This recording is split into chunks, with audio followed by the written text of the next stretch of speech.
हठीली hotel.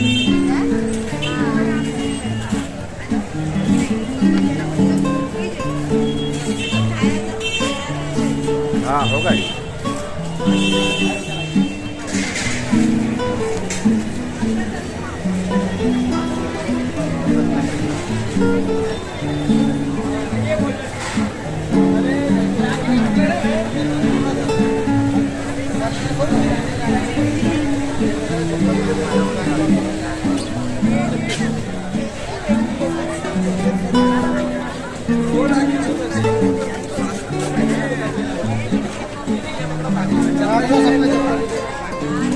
जी ये जाने का आने का मोबाइल सारे निकल लो जो सामने बन जाएगा ये है ना 5 रुपए का आएगा चप्पल जो रहेगा नहीं नहीं अभी नहीं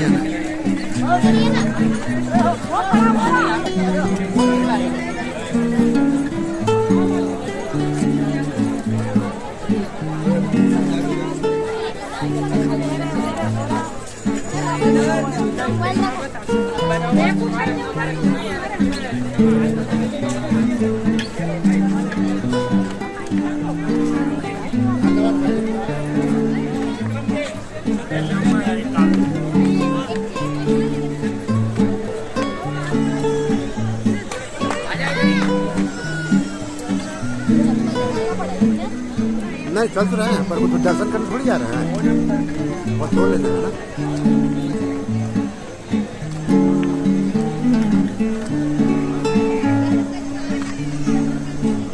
यह लगता है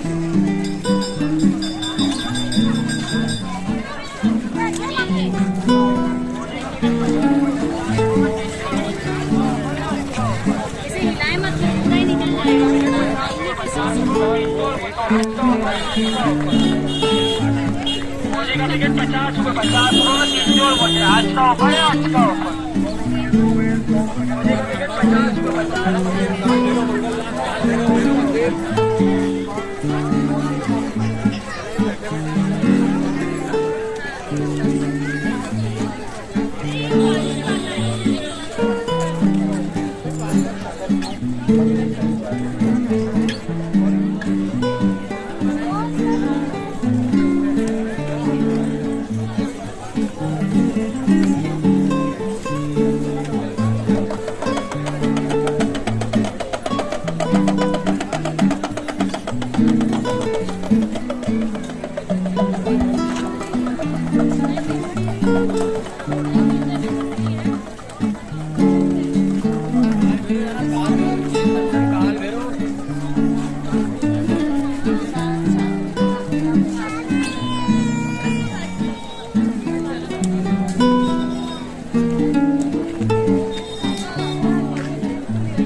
देश के अलग अलग हिस्सों में 12 ज्योतिर्लिंग मंदिर हैं। ये ज्योतिर्लिंग मंदिर भगवान शिव के पवित्र और पूजनीय प्रतीक हैं। ये ज्योतिर्लिंग प्रकाश के स्तंभ के रूप में भगवान शिव के दिव्य स्वरूप का प्रतिनिधित्व करते हैं। मान्यता है कि इन ज्योतिर्लिंग के दर्शन करने से भक्तों को मोक्ष की प्राप्ति होती है। इन ज्योतिर्लिंगों में मध्य प्रदेश के उज्जैन के महाकालेश्वर और खंडवा जिले के ओंकारेश्वर ममलेश्वर ज्योतिर्लिंग मंदिर भी शामिल है। सभी 12 ज्योतिर्लिंग मंदिरों के नाम और स्थान आप भी जान लीजिए। पहला सोमनाथ गुजरात में, दूसरा मल्लिकार्जुन आंध्र प्रदेश के श्रीशैलम में, तीसरा महाकालेश्वर मध्य प्रदेश के उज्जैन में, चौथा ओंकारेश्वर मध्य प्रदेश के खंडवा में, पांचवा केदारनाथ उत्तराखंड में, छठा भीमाशंकर महाराष्ट्र में, सातवां त्र्यंबकेश्वर महाराष्ट्र में, आठवां कृष्णेश्वर महाराष्ट्र में, नौवां विश्वनाथ उत्तर प्रदेश के वाराणसी में, 10वां बैद्यनाथ मंदिर झारखंड के देवघर में, 11वां नागेश्वर गुजरात में, 12वां रामेश्वरम तमिलनाडु में। इन ज्योतिर्लिंगों का हिंदू धर्म में बहुत महत्व है और भक्त इन्हें देखने के लिए दूर दूर से आते हैं। तो अगर आप उज्जैन के महाकालेश्वर ज्योतिर्लिंग, जिसे महाकाल ज्योतिर्लिंग भी कहते हैं, का दर्शन करने जाते हैं तो इसके आसपास की 12 महत्वपूर्ण और पवित्र जगहों पर जाना मत भूलें। इन जगहों के बारे में विस्तार से जानने के लिए इस एपिसोड को आखिर तक देखिए। उज्जैन स्टेशन से 1.5 किलोमीटर की दूरी पर महाकाल मंदिर है और मंदिर के 1.5 किलोमीटर के दायरे में देखने वाली जगह है बड़ा गणेश मंदिर, महाकाल महालोक, सम्राट राजा विक्रमादित्य मंदिर, हरसिद्धि माता मंदिर, रामघाट, क्षिप्रा नदी राम मंदिर। दूसरी ओर मंदिर के 13 से 14 किलोमीटर के दायरे में मौजूद दर्शनीय और पर्यटक स्थलों की बात करें तो यह है शांतिपनी आश्रम, मंगलनाथ मंदिर, काल भैरव, गढ़कालिका मंदिर और भर्तृहरि गुफा। चलिए अब इन जगहों के बारे में एक एक करके विस्तार से बात कर लेते हैं। बड़ा गणेश मंदिर के बारे में भी जान लीजिए। भारत में कई ऐसे मंदिर मौजूद हैं जिनका इतिहास काफ़ी पुराना और समृद्ध है। ऐसा ही उन्हीं मंदिरों में से एक मंदिर है उज्जैन में स्थित बड़ा गणेश मंदिर। इस मंदिर में शहर की सबसे बड़ी गणेश जी की प्रतिमा स्थापित है। यह प्रतिमा लगभग 18 फीट तक ऊंची है और 10 फीट चौड़ी है। मंदिर के द्वार पर दाईं तरफ यह प्रतिमा है। गणेश जी की यह भव्य मूर्ति करीब 114 साल से ज़्यादा पुरानी है। कहा जाता है कि मंदिर में स्थापित गणेश प्रतिमा की स्थापना महर्षि गुरु महाराज सिद्धांत बागेश पंडित नारायण जी व्यास ने करवाई थी। इस मूर्ति को बनाने में 2.5 साल लगा था। इस मंदिर में एक ऐसा अनोखा शिवलिंग है जिसमें मध्य में बाबा महाकाल और आसपास 11 ज्योतिर्लिंग बने हुए हैं। 12 ज्योतिर्लिंग का यह शिवलिंग लगभग 90 साल से ज़्यादा पुराना माना जाता है। मंदिर में करीब 100 साल पुराना हनुमान जी की अष्ट धातु से बनी पंचमुखी प्रतिमा भी स्थापित है। महाकाल महालोक के बारे में भी जान लीजिए। श्री महाकाल महालोक उज्जैन में महाकालेश्वर मंदिर से सटे भव्य मंदिर परिसर है। इस परिसर को 2.81 हेक्टेयर यानी 7.1 एकड़ से 47 हेक्टेयर यानी 116 एकड़ तक विस्तारित किया गया है। यह भगवान शिव को समर्पित है। इसका मकसद भक्तों और श्रद्धालुओं के लिए एक भव्य और गहन आध्यात्मिक अनुभव बनाना है। श्री महाकाल महालोक में 108 दिव्य स्तंभों की भव्य श्रृंखला, एक विशाल प्रवेश द्वार, मंदिर के चारों निःशुल्क घूमने का स्थान और शिव पुराण की कहानियों के चित्रित भित्ति चित्र शामिल हैं। इस परिसर में एक संग्रहालय भी है जो भगवान शिव के जीवन और पौराणिक कथाओं को प्रदर्शित करता है। यह परियोजना उज्जैन में पर्यटन को बढ़ावा देने और इसे हिंदू धर्म के सबसे महत्वपूर्ण तीर्थ स्थलों में से एक के रूप में स्थापित करने के लिए की गई है। इस परियोजना में मौजूदा महाकाल मंदिर परिसर के विस्तार और सौंदर्यीकरण के साथ साथ नए बुनियादी ढांचे और सुविधाओं का निर्माण शामिल है। अब सम्राट विक्रमादित्य मंदिर के बारे में भी जान लीजिए। महाकाल मंदिर से कुछ कदम की दूरी पर सम्राट विक्रमादित्य का मंदिर है। यह मंदिर अवंतिका नगरी के शासक विक्रमादित्य के सम्मान में बनाया गया है, जिन्हें न्यायप्रिय, उदार और पराक्रमिक शासक माना जाता था। मंदिर में नवरत्नों की मूर्तियां स्थापित हैं जो उनके दरबार में रहने वाले विद्वानों का प्रतिनिधित्व करती हैं। मंदिर में सम्राट विक्रमादित्य के दरबार में रहने वाले नवरत्नों की मूर्तियाँ हैं जो उनके शासनकाल के वैभव और विद्वता को दर्शाती है। इन नवरत्नों में शामिल हैं बेताल भट्ट, अमर सिंह, शंकु, धन्वंतरी, कालिदास, बराहमिहिर, वररुचि, घटकरपर और क्षपणक। इन नवरत्नों के बारे में भी जान लीजिए। बेताल भट्ट ज्योतिष और जादू टोने के ज्ञाता थे। अमर सिंह संस्कृत के व्याकरण और विशेषज्ञ और कोशाकार थे। अमर सिंह संस्कृत के व्याकरण विशेषज्ञ और कोशकार थे। शंकु ज्योतिष और खगोल विज्ञान के ज्ञाता थे। धन्वंतरी आयुर्वेद और चिकित्सा के विशेषज्ञ थे। कालिदास महान संस्कृत कवि और नाटककार थे। वराहमिहिर ज्योतिष, खगोल विज्ञान और गणित के ज्ञाता थे। वररुचि संस्कृत व्याकरण और साहित्य के विशेषज्ञ थे। घटकरपर ज्योतिष, खगोल विज्ञान और गणित के ज्ञाता थे। क्षपणक इतिहासकार और राजकीय मामलों के ज्ञाता थे। अब बात कर लेते हैं हरसिद्धि मंदिर की। राजा विक्रमादित्य मंदिर से कुछ ही दूरी पर हरसिद्धि मंदिर है। उज्जैन का प्रसिद्ध हरसिद्धि मंदिर 51 शक्तिपीठों में शामिल है। 2000 साल पुराने इस मंदिर की चर्चा पुराणों में भी है। माना जाता है कि जहां यह मंदिर स्थित है वहां माता सती की कोहनी गिरी थी। इस मंदिर की परंपराएं भी बेहद खास है। मंदिर के सामने 2 दीप स्तंभ है। नवरात्रि के दौरान 5 दिन तक इनमें दीप मालाएं लगाई जाती हैं। भव्य यज्ञ और पाठ के साथ देवी की खास पूजा अर्चना होती है। माना जाता है कि यहाँ आने वाले हर भक्तों की मनोकामना पूरी होती है। हर सिद्धि मंदिर में 4 प्रवेश द्वार हैं। सभी द्वार पर सुंदर बंगले बने हुए हैं। मंदिर के दक्षिण पूर्व कोण में एक बावड़ी है जिसके अंदर एक स्तंभ है। यहाँ श्रीयंत्र बना हुआ है। कहा जाता है कि यह उज्जैनी के राजा विक्रमादित्य की आराध्य देवी थी। वर्तमान मंदिर के पुनर्निर्माण का श्रेय मराठों को जाता है। क्षिप्रा नदी आरती। हर सिद्धि मंदिर से कुछ ही दूरी पर क्षिप्रा नदी बहती है। क्षिप्रा नदी पर ही रामघाट और राम मंदिर है। क्षिप्रा नदी आरती उज्जैन के रामघाट पर की जाती है जो सूर्यास्त के समय होती है। यह नदी भारत की एक पवित्र नदी है और उज्जैन कुंभ मेले के लिए भी प्रसिद्ध है। भगवान श्री कृष्ण और सुदामा के गुरु सांदीपनी का आश्रम मंगलनाथ रोड पर स्थित है। उज्जैन में स्थित इस सांदीपनी आश्रम के बारे में कहा जाता है कि यहाँ भगवान श्री कृष्ण और उनके दोस्त सुदामा के साथ बलराम ने शिक्षा प्राप्त की थी। उन्होंने यह शिक्षा 126 दिनों में ही प्राप्त कर ली थी। कहते हैं कि भगवान श्री कृष्ण ने यहाँ 64 विद्याएं और 16 कलाओं का ज्ञान लिया था। अपने मामा कंस का वध करने के बाद श्री कृष्ण जी ने बाबा महाकालेश्वर की नगरी अवंतिका में आने के बाद 64 दिनों तक रुककर शिक्षा प्राप्त की।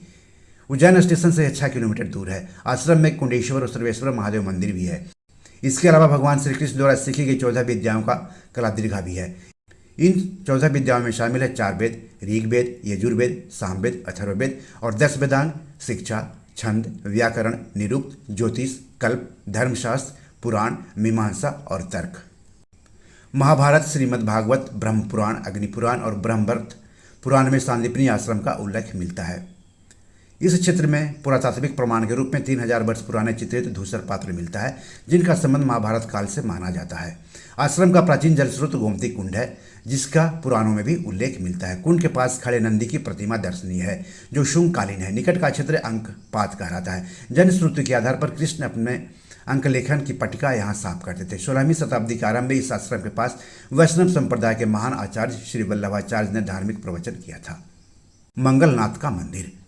सांदीपनी आश्रम के बाद हम लोग मंगलनाथ मंदिर पहुंचे। सांदीपनी आश्रम या अंकपात से कुछ ही दूरी पर मंगलनाथ का मंदिर एक टीले पर है। इसके बगल से क्षिप्रा नदी बहती है। मत्स्य पुराण में लिखा है कि मंगल ग्रह का जन्मभूमि उज्जैनी है।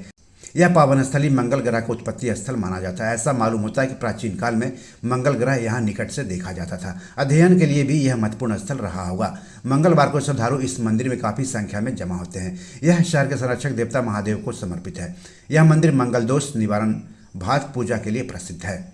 मंगलनाथ मंदिर महादेव को समर्पित है क्योंकि पौराणिक कथाओं के अनुसार ऐसा कहा जाता है कि एक राक्षस से युद्ध करते समय महादेव के पसीने की एक बूंद यहाँ गिरी थी और इससे शिवलिंग और मंदिर का निर्माण हुआ जहाँ से मंगल ग्रह का जन्म हुआ। इसलिए उज्जैन शहर को महादेव की नगरी के रूप में जाना जाता है।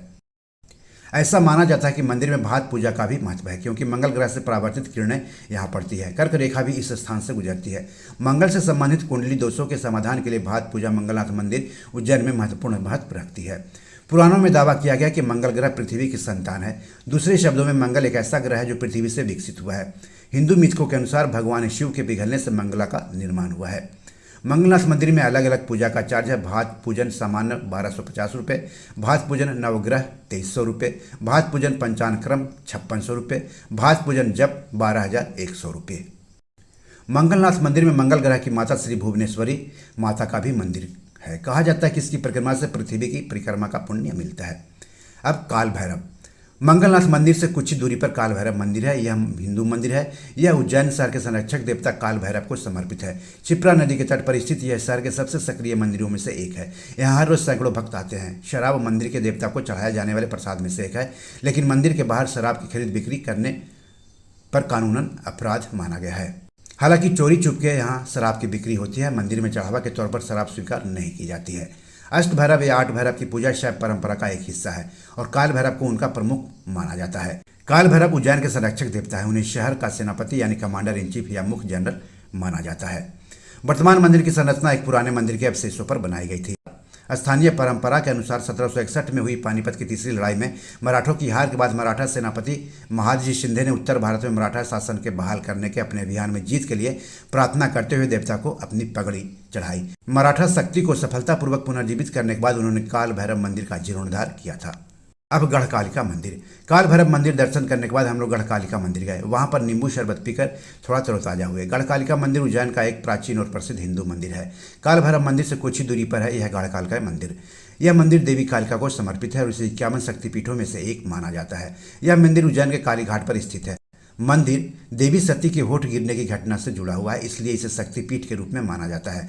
उज्जैन का हरसिद्धि मंदिर भी 51 शक्तिपीठों में से एक है। प्रसिद्ध कवि और राजा विक्रमादित्य के नवरत्नों में से कालिदास भी इस मंदिर के उपासक थे। देवी गढ़कालिका को तंत्र देवी और महाकवि कालिदास की इष्ट देवी माना जाता है। अब बात करते हैं भर्तृहरि गुफा का। गढ़कालिका मंदिर के बाद हम लोग वहाँ से कुछ ही दूरी पर स्थित भर्तृहरि गुफा मंदिर पहुँचे। वहाँ पर एक गौशाला भी है जहाँ पर श्रद्धालु गायों को चारा खिलाकर पुण्य कमाते हैं। गुफा में जाने के लिए सड़क से नीचे सीढ़ियाँ बनी हुई हैं। क्षिप्रा नदी तट के ऊपरी भाग में भर्तृहरि की गुफा है। एक संकरे रास्ते से गुफा के अंदर जाना पड़ता है। कहते हैं गुफा से चारों धाम जाने के लिए मार्ग है जो बंद है। यह नाथ संप्रदाय के साधुओं का प्रिय स्थान है और योग साधना के लिए उत्तम माना जाता है। कई साधु यहाँ वर्षों से साधना करते हुए देखे जा सकते हैं। यह स्थान गढ़कालिका मंदिर के पास स्थित है। इन गुफाओं के बारे में कहा जाता है कि यहीं पर भर्तृहरि रहा करते थे और तपस्या करते थे। भर्तृहरि ने इस गुफा में 12 वर्षों तक कठोर तपस्या की। ऐसा माना जाता है कि कठोर तपस्या से उन्होंने इतनी सिद्धि प्राप्त कर ली कि अपने शरीर को सूक्ष्म और वायु समान हल्का बनाकर कभी हरिद्वार, कभी उज्जैन इत्यादि गुफा स्थानों पर प्रकट हो जाते थे और कभी दोनों स्थानों पर एक साथ प्रकट हो जाते थे। ऐसा माना जाता है कि राजा विक्रमादित्य के सौतेले भाई भर्तृहरि ने अपनी पत्नी पिंगला की मृत्यु के बाद इसी स्थान पर निवास और साधना की थी। भर्तृहरि महान विद्वान और कवि थे। इन जगहों पर घूमने के लिए आप ऑटो रिजर्व कर लें तो अच्छा रहेगा। ऑटो वाला आपसे 500 से 600 रुपये किराया मांगेगा, लेकिन आप 400 से 450 रुपये किराया दीजिएगा। महाकाल दर्शन में लगने वाले समय को छोड़ दीजिए तो आप इन सब जगहों पर करीब 4 घंटे में घूम लीजिएगा। अब जब उज्जैन में इन जगहों पर घूम ही लीजिएगा तो फिर यहाँ से करीब 150 किलोमीटर दूर ओंकारेश्वर ममलेश्वर ज्योतिर्लिंग मंदिर का दर्शन करना क्यों भूलिएगा। उज्जैन से ओंकारेश्वर बस से या शेयरिंग ऑटो से आप जा सकते हैं। शेयरिंग ऑटो वाला प्रति व्यक्ति 300 रुपया किराया लेता है। 3.5-4 घंटे में आप ओंकारेश्वर पहुँच जाएंगे। आप इंदौर शहर होकर भी ओंकारेश्वर जा सकते हैं, लेकिन ऐसे में समय ज़्यादा लग जाता है। उज्जैन से ओंकारेश्वर की सड़क अच्छी है। कुछ जगहों पर सड़क का चौड़ीकरण, कुछ जगहों पर मरम्मतीकरण किया जा रहा है। फिर रास्ते में भेरू घाट भी मिलेगा। यह घाट करीब 15 किलोमीटर है। घुमावदार सड़कें हैं, घाट पर हरियाली है। घाट से गुजरते समय काफ़ी अच्छा लगता है। शेयरिंग टैक्सी से ओंकारेश्वर में जिस जगह पर उतरेंगे उससे नर्मदा नदी का सबसे नज़दीकी घाट महज 500 मीटर की दूरी पर है। इस घाट से ओंकारेश्वर ज्योतिर्लिंग और ममलेश्वर ज्योतिर्लिंग सबसे नज़दीक है। ओंकारेश्वर ज्योतिर्लिंग और ममलेश्वर ज्योतिर्लिंग को नर्मदा नदी बांटती है। नर्मदा नदी के एक किनारे पर ममलेश्वर ज्योतिर्लिंग है, जबकि दूसरे किनारे पर ओंकारेश्वर ज्योतिर्लिंग। जब ओंकारेश्वर पहुंचेंगे तो जिस तरफ ममलेश्वर ज्योतिर्लिंग है उस तरफ बस या टैक्सी आपको उतारेगी। ओंकारेश्वर में ठहरने के लिए होटल ज़्यादा नहीं है, लेकिन धर्मशाला बहुत मिल जाएंगे। ज़्यादातर धर्मशाला ममलेश्वर ज्योतिर्लिंग के पास नर्मदा नदी के तट पर है। काफ़ी सस्ता धर्मशाला आपको यहाँ मिल जाएगा। ममलेश्वर ज्योतिर्लिंग के पास ठहरने के लिए धर्मशाला के साथ साथ खाने पीने के लिए भी बहुत सारा होटल आपको मिल जाएगा। ममलेश्वर मंदिर से ओंकारेश्वर मंदिर जाने के लिए 2 तरीके हैं। एक, या तो नाव से जाइए या फिर दूसरा झूला मार्ग यानी स्काई वॉक से पैदल। नाव वाला 50 रुपया प्रति सवारी लेता है। आप नाव से महज 5 मिनट में ममलेश्वर मंदिर की तरफ से ओंकारेश्वर मंदिर में पहुंच जाएंगे। हालांकि नाव वाले नाव भरने तक इंतजार कराते हैं। सुबह 6 बजे से शाम 6 बजे तक ही नाव की सेवा मिलती है। आप नर्मदा नदी में बोटिंग का भी आनंद ले सकते हैं। नाव वाला कुछ देर तक ओंकारेश्वर मंदिर के सामने कुछ दूरी तक बोटिंग कराता है। इसके लिए प्रति व्यक्ति किराया 300 रुपया देना होता है। अगर झूला मार्ग से ओंकारेश्वर मंदिर जाना चाहेंगे तो पैदल 15 से 20 मिनट में ओंकारेश्वर मंदिर पहुंच जाएंगे। अगर नाव से ओंकारेश्वर मंदिर जाते हैं तो नर्मदा नदी से आसपास का नज़ारा देखने को मिलेगा, और अगर झूला मार्ग से जाते हैं तो नर्मदा नदी के ऊपर से आसपास का नज़ारा आप देख सकेंगे। झूला मार्ग हमेशा खुला रहता है। झूला मार्ग को ही ममलेश्वर सेतु कहा जाता है। सिंहस्थ मेला 2004 के अवसर पर श्रद्धालुओं की सुविधा के लिए ममलेश्वर सेतु का निर्माण Narmada hydro electric development corporation यानी NHDC द्वारा कराया गया था। इसकी लंबाई 235 मीटर, चौड़ाई 4 मीटर पैदल रास्ता, बाएं टावर की ऊंचाई 29.5 मीटर, दाएं टावर की ऊंचाई 39.75 मीटर है। झूला मार्ग से नर्मदा नदी और आसपास का इलाका काफ़ी खूबसूरत दिखता है। नर्मदा नदी घाट पर स्नान करने के बाद महिलाओं के लिए कपड़ा बदलने का रूम बना हुआ है। नर्मदा नदी में स्नान करते समय सतर्क रहें। कभी भी पानी के साथ मजाक मत करें। मैं अपनी आंखों से 8 से 10 लोगों को लापरवाही की वजह से नर्मदा नदी में डूबते देखा। हालांकि स्थानीय लोगों की कोशिशों ने उन्हें डूबने से बचाया। सवाल है कि उज्जैन कैसे पहुँचे। अगर आप भी महाकाल दर्शन करना चाहते हैं तो सबसे पहले आपको उज्जैन जाना होगा। उज्जैन सड़क, ट्रेन और वायु मार्ग से देश के दूसरे हिस्से से अच्छी तरह जुड़ा हुआ है। वायु मार्ग की बात करें तो निकटतम हवाई अड्डा इंदौर है, जो करीब 53 किलोमीटर दूर है। रेल मार्ग की बात करें तो उज्जैन खुद ही पश्चिम रेलवे का एक रेलवे स्टेशन है। और सड़क मार्ग की बात करें तो उज्जैन सड़क मार्ग से इंदौर, भोपाल, रतलाम, ग्वालियर, मांडू, धार, कोटा और ओंकारेश्वर आदि जगहों से जुड़ा हुआ है। इन जगहों से उज्जैन के लिए नियमित बस सेवाएं हैं। उज्जैन में स्थानीय स्तर पर घूमने के लिए सिटी बस और ऑटो उपलब्ध है। अब ओंकारेश्वर कैसे पहुँचे? ओंकारेश्वर पहुंचने के लिए कई परिवहन विकल्प उपलब्ध हैं। आप सड़क, रेल या हवाई मार्ग से यात्रा कर सकते हैं। सड़क मार्ग, इंदौर से ओंकारेश्वर तक नियमित बसें चलती हैं, जिनमें वोल्वो और निजी बसें शामिल है। आप खंडवा और बुरहानपुर से ओंकारेश्वर तक सड़क मार्ग का भी उपयोग कर सकते हैं। सनावद से ओंकारेश्वर तक सड़क मार्ग भी है। खंडवा शहर से ओंकारेश्वर मंदिर 72 किलोमीटर दूर है। इंदौर से ओंकारेश्वर की दूरी लगभग 80 किलोमीटर है। रेल मार्ग, ओंकारेश्वर के निकटतम रेलवे स्टेशन मोरटक्का है, जो मंदिर से 12 किलोमीटर दूर है। खंडवा एक प्रमुख रेलवे जंक्शन है जो पूरे भारत से जुड़ा हुआ है। हवाई मार्ग, ओंकारेश्वर के निकटतम हवाई अड्डा इंदौर में देवी अहिल्याबाई होलकर हवाई अड्डा है। हवाई अड्डे से टैक्सी किराए पर लेकर आप ओंकारेश्वर तक पहुंच सकते हैं। खंडवा और बुरहानपुर से यात्री इस मार्ग का भी उपयोग कर सकते हैं। बस द्वारा इंदौर, उज्जैन, खरगोन और खंडवा से ओंकारेश्वर के लिए नियमित बस सेवा उपलब्ध है। महाकालेश्वर ज्योतिर्लिंग से ओंकारेश्वर तक जाने का सबसे अच्छा तरीका बस है। तो कब जा रहे हैं महाकालेश्वर और ओंकारेश्वर ममलेश्वर ज्योतिर्लिंग मंदिर का दर्शन करने? रंगारंग इंडिया में आज इतना ही। हिंदुस्तान की ऐसी ही खूबसूरती का आनंद लेने के लिए देखते रहिए अपना यूट्यूब चैनल रंगारंग इंडिया। चैनल के लिए नए हैं तो सब्सक्राइब कर लीजिए। वीडियो को ज़्यादा से ज़्यादा शेयर कीजिए ताकि ज़्यादा से ज़्यादा लोग हिंदुस्तान की खूबसूरती का दीदार कर सके। धन्यवाद, नमस्कार। दोस्तों, ये मेरी 7 किताब है जो कि amazon.com पर पब्लिश है। आप इसे डाउनलोड करके पढ़ सकते हैं। इन किताबों के लिंक्स इस वीडियो के डिस्क्रिप्शन में दिए हुए हैं। इन 7 किताबों में से 5 किताब मनी मैनेजमेंट पर है, यानी पैसा निवेश करके अधिक पैसा कैसे कमाएं पर आधारित है।